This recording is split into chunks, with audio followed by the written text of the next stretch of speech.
How to add the routine widget to the lock screen on Samsung Galaxy S26 Ultra.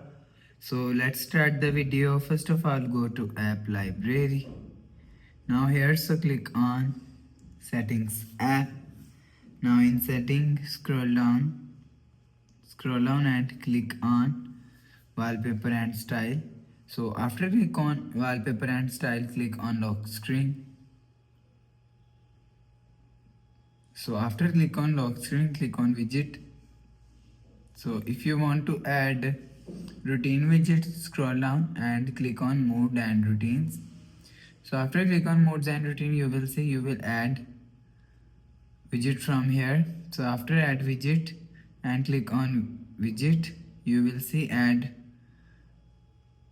routine. So after add routine, click on save. After the process, click on done.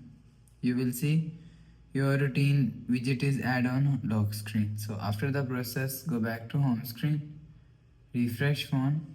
So that's how you can add the routine widget to the lock screen on Samsung Galaxy S26 Ultra. So if you like the video, please subscribe. Thanks for watching.